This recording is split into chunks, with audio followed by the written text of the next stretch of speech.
Assalamualaikum. Pada hari ini saya akan mengupaskan tajuk mengenai isu semasa tentang keterampilan pendidik dan keupayaan pendidik serta peranan pendidik dalam proses perkembangan PDP kanak-kanak. Oleh itu, pengenalan pendidikan adalah satu proses yang amat penting dalam penyambungan atau penerusan dalam mana-mana masyarakat. Proses ini digunakan sebagai alat oleh sesebuah masyarakat itu dengan matlamat yang berbeza kepada pemerintah dan perancang. Pendidikan adalah sebuah institusi yang menyediakan guna tenaga kepada negara. Warga pendidik melihat pendidikan sebagai proses yang menggerakkan pertumbuhan secara menyeluruh ke tahap maksimum seseorang individu sesuai dengan keupayaan semula jadi yang ada pada individu itu masing-masing. Oleh itu, pendidik merupakan satu elemen penting yang harus diutamakan dalam kehidupan seharian. Seterusnya saya akan mengupaskan mengenai keterampilan pendidik. Keterampilan pendidik ini terdiri daripada 4, iaitu keterampilan bertanya, keterampilan pengukuhan, keterampilan penjelasan, keterampilan pengurusan kelas. Keterampilan yang pertama, keterampilan bertanya. Bertanya merupakan ucapan verbal atau non-verbal yang meminta respon dari seseorang yang dikenal. Bertanya juga merupakan stimulus efektif yang mendorong kemampuan berfikir. Dalam proses mengajar, bertanya memainkan peranan yang penting kerana pertanyaan yang tersusun dengan baik dan teknik pelontaran yang tepat dapat memberikan impak yang positif kepada pelajar, iaitu meningkatkan prestasi guru dalam mengajar, membangkitkan minat dan rasa ingin tahu pelajar terhadap sesuatu masalah yang sedang dihadapi atau dibincangkan. Yang kedua ialah keterampilan pengukuhan.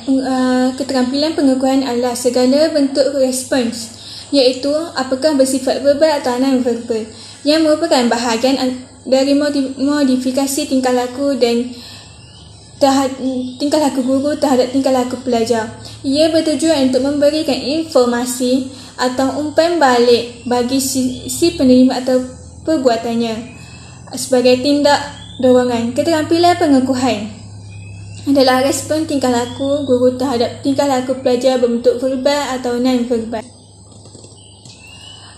Keterampilan yang ketiga ialah keterampilan menjelaskan, adalah penyajian informasi secara lisan yang diuruskan secara sistematik untuk menunjukkan wujudnya hubungan antara satu sama lain. Keterampilan menjelaskan ini berhubung dengan penyampaian sesuatu idea atau pendapat ataupun pemikiran dalam bentuk berkata-kata. Berorganisasi dalam idea tersebut ialah sistematik penyampaian dan hubungan antara hal yang terkandung dalam idea itu. Malah ia juga upaya untuk memupuk pemahaman atau pemahaman secara sedar dalam diri pelajar. Akhir ialah keterampilan pengurusan kelas. Keterampilan pengurusan kelas ini adalah keterampilan guru untuk menciptakan dan memelihara kondisi belajar yang optimal dan mengembalikannya bila terjadi gangguan dalam proses pembelajaran. Suatu kondisi belajar yang optimal dapat tercapai jika guru mampu mengatur pelajar dan alat pengajaran secara mengendalikannya dalam suasana yang menyenangkan untuk mencapai tujuan pembelajaran. Ini penghentian tingkah laku pelajar yang menyelewengkan perhatian kelas, pemberi ganjaran bagi ketepatan waktu penyelesaian tugas oleh pelajar atau penempatan norma kelompok yang produktif. Seterusnya ialah keupayaan pendidik. Keupayaan pendidik ialah pengajaran dan pembelajaran yang berkualiti kepada pelajar. Ia membuat pengesanan melalui pengajaran dan pembelajaran, iaitu PDP, pemeriksaan latihan, ujian, peperiksaan latih tubi dan sebagainya. Selain itu, motivasi guru juga sangat penting dalam keupayaan pendidik untuk mengajarkan, kerana hal ini motivasi merupakan kekuatan yang mendorong manusia untuk melakukan sesuatu dalam mencapai tujuan. Hal tersebut terlaksana kerana dirangsang dari berbagai macam keperluan atau keinginan yang hendak dipenuhi. Komponen utama dalam motivasi ialah keperluan, dorongan dan tujuan. Untuk mewujudkan terjadinya belajar, motivasi mempunyai kedudukan yang sangat penting ertinya bagi pelajar. Di antaranya adalah memperbesar semangat belajar. Okey. Keupayaan pendidik terdiri daripada beberapa, iaitu pengurusan dan kawalan kelas. Yang kedua ialah memantau pembelajaran setiap pelajar. Seterusnya, pembelajaran secara aktif dalam pengalaman pembelajaran berkaitan isu yang dianggap penting oleh para pelajar kepada kehidupan mereka. Yang terakhir, membentuk penghubungan etika berasaskan kemahiran berkomunikasi yang baik. Seterusnya, peranan pendidik dalam proses perkembangan PDP kanak-kanak. Sebagai seorang guru, khususnya guru prasekolah, adalah menjadi satu tanggungjawab dalam memberikan rangsangan kepada pembelajaran kanak-kanak sama ada secara langsung ataupun tidak. Jika aktiviti yang dirancang dengan baik dan teliti oleh guru, kesannya kanak-kanak akan mendapat berbagai-bagai pengalaman melalui aktiviti tersebut dan ini juga akan menarik minat kanak-kanak.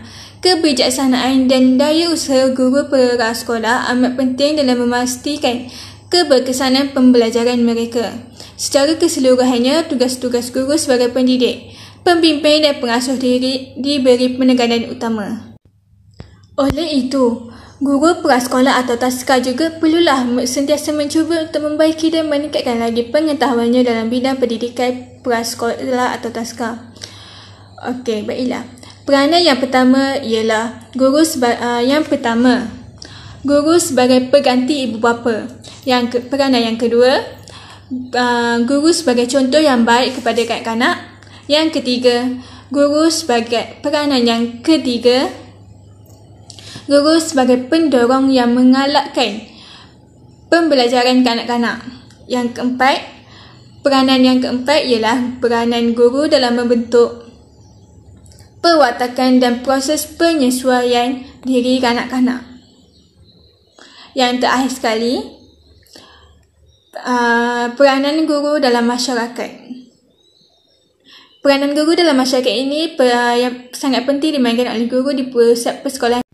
Hal ini, peranan yang terakhir yang sangat penting dimainkan oleh guru di pusat prasekolah ke arah membentuk perkembangan seorang kanak-kanak. Guru memerlukan kerjasama dan sokongan ahli-ahli masyarakat tempatan juga untuk menjalankan peranannya ini dengan lebih berkesan. Yang terakhir ialah rumusan. Kesimpulannya, peranan pendidik akan makin bertambah baik kalau dikaitkan dengan kebijaksanaan dan program pembangunan dalam dewasa ini, iaitu berkaitan dengan peningkatan mutu lulusan atau hasil pendidikan itu sendiri. Motif diartikan sebagai daya yang mendorong seseorang itu melakukan sesuatu. Motif dapat diperkatakan sebagai daya pergerakan dalam diri subjek. Oleh itu, guru perlu menumbuhkan menambah baikkan motivasi belajar beserta didikan untuk memperoleh hasil belajar yang optimal demi tercapainya suatu tujuan tertentu.